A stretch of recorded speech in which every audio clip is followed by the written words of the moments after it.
Paula had always dreamed of getting married, a desire that was heavily influenced by her mother. No man stayed by her side for longer than 6 months, which made Paula feel unhappy.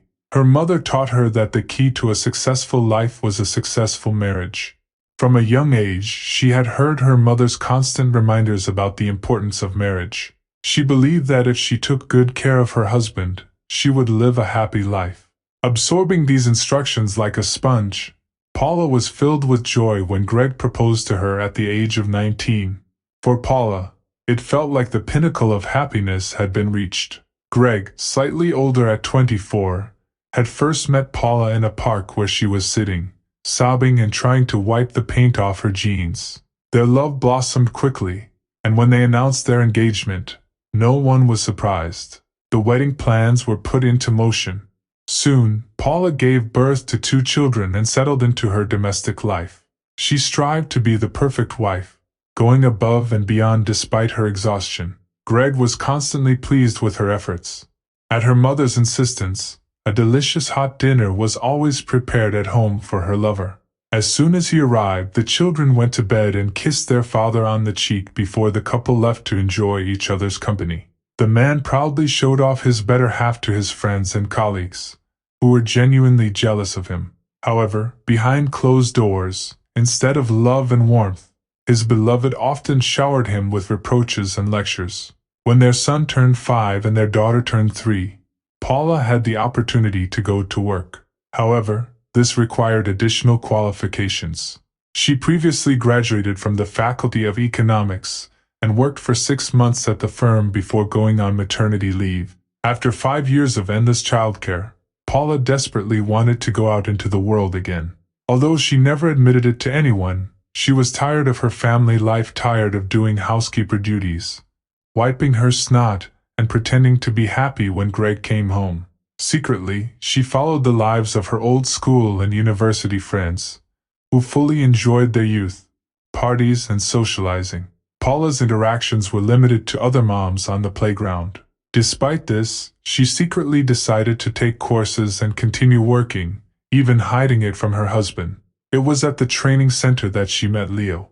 He was their accounting instructor, and Paula immediately fell in love with his majestic and handsome demeanor. Lenny also took notice of the lovely Paula, who sat at the front desk and attentively listened to him for an hour and a half. After the class, he caught up with her on the street, and they had a conversation. It was Friday, and throughout the weekend, Paula couldn't shake thoughts of the teacher. Unbeknownst to herself, their relationship began to develop. Love consumed her so much that at times she forgot about her husband and children.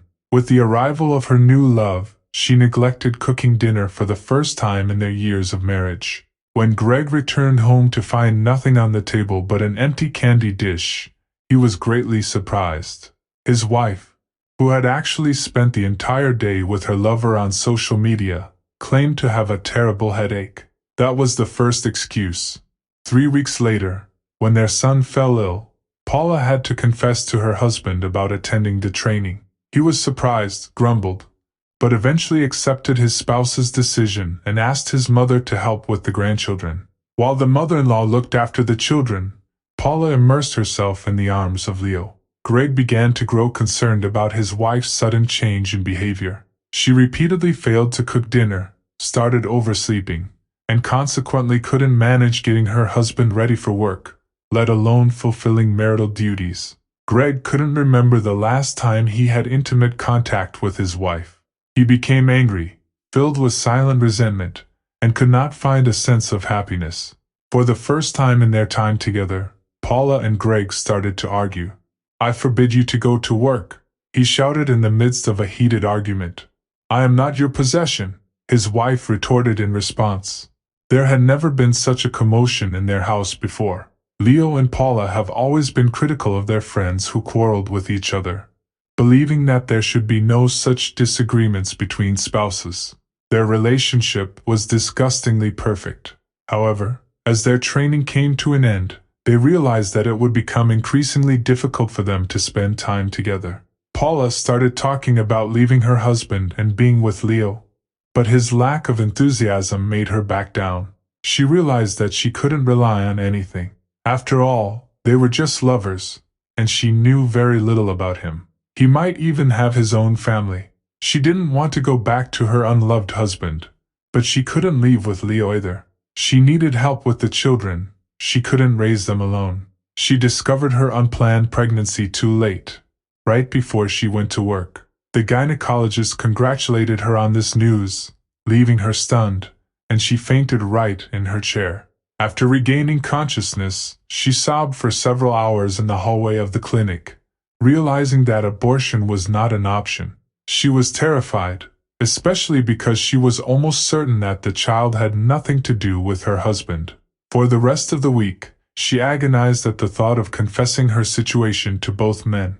As she contemplated how to proceed with her confession, debating whether to start with Greg or Leo, fate made the decision for her. When Paula returned home from the hospital that day, she absent-mindedly tucked the folder containing the ultrasound results among the other documents in a drawer.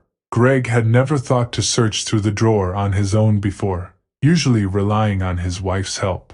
However, after a recent argument, he was so upset with Paula that he went digging through the drawer himself. His eyes landed on the ultrasound scans, and as he perused the document and noted the pregnancy description, he couldn't help but wonder which child the photos belonged to, his daughter or son.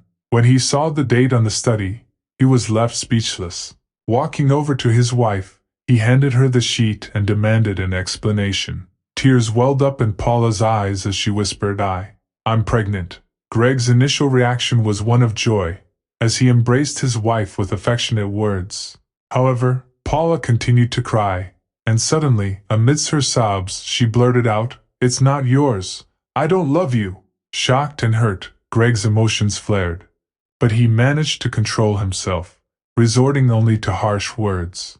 Paula tearfully revealed the truth to her husband, leading to Greg packing his belongings and leaving the apartment that same evening. She later confided in Leo, who, upon hearing about the situation, coldly declared that he did not acknowledge the child. "Paula, I have a family," he tried to explain. "I don't need your child. Get back together with your husband, and you'll find a way to raise it." Paula felt a wave of sickness wash over her upon hearing his words. She couldn't fathom such an assumption. Both men abandoned her, thrusting her into her worst nightmare. She was now left alone with 3 children. The pain and resentment consumed her, making her want to scream in despair. She couldn't imagine this outcome, and couldn't accept her new life. Greg did what he could to help with the children, but Paula couldn't rely on anyone else. After the divorce, not even her own mother would communicate with her, leaving Paula to single-handedly take care of the children. Exhausted from work, she would come home and collapse, crying into her pillow out of helplessness. The fleeting passion she once had burned out, leaving her alone amongst the ruins of a never truly happy life.